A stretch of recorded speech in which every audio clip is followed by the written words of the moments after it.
നമ്മുടെ ഗണേഷ് കുമാർ ഇപ്പോഴത്തെ നമ്മുടെ മന്ത്രി, എൻ്റെ സുഹൃത്താണ് അദ്ദേഹം. പീഠപ്പള്ളി വകുപ്പിൽ ഞാൻ നടത്തിയ പ്രവർത്തനങ്ങളെ സ്ഥാപിച്ചുകൊണ്ട് അസംബ്ലിയിലും വെളിയിലും അദ്ദേഹം പ്രസംഗിക്കാറുണ്ട്. പക്ഷേ പത്തനംതിട്ട MLA അദ്ദേഹം, മന്ത്രിയെ അദ്ദേഹം നമ്മുടെ വൈറ്റില പാലം തല്ലിപ്പൊളിച്ച് കളയണമെന്ന് സ്റ്റേറ്റ്മെൻറ്റ് കൊടുത്തു. എന്നിട്ട് അദ്ദേഹം പറഞ്ഞത് ഇവിടെ അടി മുഴുവൻ പട്ടി കിടക്കുകയാണ്, 8 വർഷമായി പണിഞ്ഞിട്ട് പാലത്തിൻ്റെ അടി പട്ടി കിടക്കുന്നു, അവിടെ ഒരുപാട് അഴുക്കുണ്ട്, ഇതെല്ലാം പാലം നിർമ്മിച്ചതോടെ ബന്ധമെന്നുള്ള കാര്യമാണ്. മാത്രമല്ല ഒരുപാട് പേര് ഡിസൈൻ കൊണ്ട് കാണിച്ചിട്ട് പോലും ഒന്നും എടുത്തില്ല, ശ്രീധരൻ കാണിച്ചിട്ടും എടുത്തില്ല. യാഥാർത്ഥ്യം അന്വേഷിക്കാതെ പറയുന്നതുകൊണ്ട് പിന്നൊന്നും പറഞ്ഞിട്ടില്ല അദ്ദേഹം, ഒറ്റ സ്റ്റേറ്റ്മെൻറ്റുള്ള. പിന്നെ അദ്ദേഹത്തെ പറ്റി ഒന്നും പറഞ്ഞില്ല, ഞാനൊന്നും പറയാൻ പോയില്ല. ഗണേഷ് പറഞ്ഞത് ഇതിനും ഗണേഷിനെ തല്ലിപ്പൊളിച്ച് കളയണം, ഈ പാലം തല്ലിപ്പൊളിച്ച് കളയണം. അത് സ്ട്രോങ് ആയൊരു പാലമാണെന്ന് ഗവൺമെൻറ്റിൽ ആരും പറഞ്ഞില്ല, പീഠപ്പള്ളി മന്ത്രി പറഞ്ഞില്ലല്ലോ, മുൻ ഗവൺമെൻറ് പണിഞ്ഞല്ലേ. അതെ, പിണറായി ഉദ്ഘാടനം ചെയ്തത്, അതിൽ പോസ്റ്റൊക്കെ അതിൽ അപ്പോഴും കാണാം.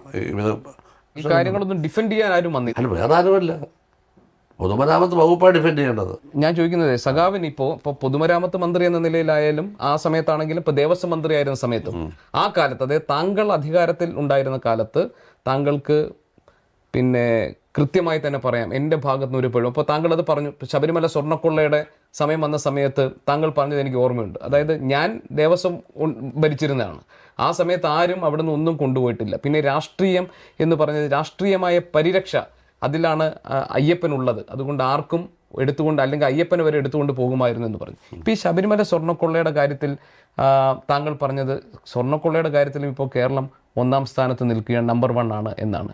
ഇപ്പോൾ CPM-മായി അടുത്ത് നിൽക്കുന്ന, CPM-ന്റെ ഭാഗമായി നിൽക്കുന്ന ആളുകളാണ് ഇതിൻ്റെ പേരിൽ ജയിലിൽ കഴിയുന്നത്. പാർട്ടി അവർക്കെതിരെ നടപടി എടുത്തിട്ടില്ല. പക്ഷേ ഇവിടെ ഒരു കുഞ്ഞികൃഷ്ണൻ ഫണ്ട് തട്ടിപ്പിൻ്റെ കാര്യം പറഞ്ഞപ്പോൾ ഉടനെ കുഞ്ഞികൃഷ്ണനെ പുറത്താക്കി. അതെന്താണ് അങ്ങനെ പരിരക്ഷിക്കപ്പെടുന്ന ഒരു സാഹചര്യം ഉണ്ടാകും? എനിക്ക് പരിരക്ഷിക്കാണോന്ന് എനിക്കറിയില്ല.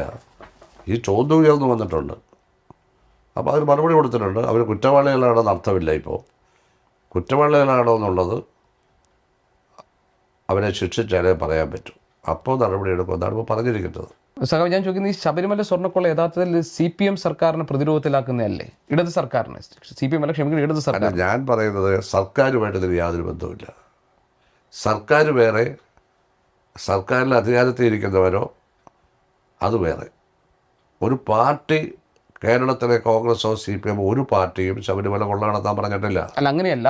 അവരുടെ ഇപ്പോൾ നേരത്തെ താങ്കൾ പറഞ്ഞു, താങ്കൾ ഒരു വകുപ്പ് ഭരിക്കുമ്പോൾ ആ വകുപ്പിനകത്തുള്ള പ്രശ്നങ്ങളുടെ എല്ലാം, അല്ലെ പ്രശ്നങ്ങളാണെങ്കിലും നല്ലതാണെങ്കിലും അതിന് ഉത്തരവാദിത്വം താങ്കൾ ഏറ്റെടുക്കുന്നു, താങ്കളുടെ റെസ്പോൺസിബിലിറ്റി ഏറ്റെടുക്കണം. അങ്ങനെയാണെങ്കിൽ ദേവസ്വം മന്ത്രിയുടെ റെസ്പോൺസിബിലിറ്റിയിലല്ലേ ഈ കാര്യങ്ങൾ? ഇപ്പോൾ കടകംപള്ളി സുരേന്ദ്രൻ ദേവസ്വം മന്ത്രി ആയിരിക്കുമ്പോഴാണ് ഈ സംഭവങ്ങൾ നടന്നിരിക്കുന്നത്, അപ്പോൾ അദ്ദേഹത്തിന് ഉത്തരവാദിത്തമില്ല? അല്ല, അദ്ദേഹത്തിന് ഉത്തരവാദിത്തമുണ്ടല്ലേ അവർ കാര്യങ്ങൾ ചോദിച്ച് മനസ്സിലാക്കിയത്.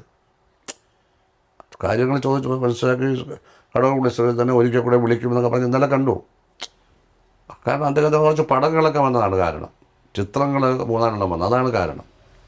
അദ്ദേഹം ഹാജരായി പറഞ്ഞു, അത് അവർ തീരുമാനിക്കട്ടെ, അന്വേഷണ സംഘം തീരുമാനിക്കട്ടെ. അതെ, ആ നടപടി, പിന്നെ ആരോപണങ്ങളൊന്നും വരില്ല. മനസ്സിലായി. പക്ഷേ ആ സർക്കാർ അത് കണ്ടെത്തിയില്ല. ഇതിപ്പോൾ ഹൈക്കോടതി മറ്റൊരു സംഭവത്തിൽ കണ്ടെത്തുകയും പിന്നെ അന്വേഷിക്കുകയുമാണ് ചെയ്യുന്നത്. പെട്ടെന്ന് കയറി SIT വെച്ചതല്ലേ. അതെ, വെച്ചില്ലായിരുന്നെങ്കിൽ സർക്കാർ എന്ത് ചെയ്യുമായിരുന്നു എന്നുള്ളത് ഊഹിച്ച് പറയാനൊക്കത്തില്ല, എന്തെങ്കിലും അന്വേഷിക്കാതിരിക്കണ്ടല്ലോ. അല്ല, സർക്കാർ അറിഞ്ഞിട്ടേ ഇല്ല. ഇത് പുറത്തേക്ക് കൊണ്ടുപോയതും ശബരിമലയിൽ നിന്ന് താഴെ കൊണ്ടുപോയതും സ്വർണം പൂശിയതുമായ ഒരു കാര്യവും സർക്കാർ, ഈ സംവിധാനം അറിഞ്ഞിട്ടില്ല. കാരണം അവിടുത്തെ ഉദ്യോഗസ്ഥന്മാർ സർക്കാരിനെ അറിയിച്ചിട്ടില്ല.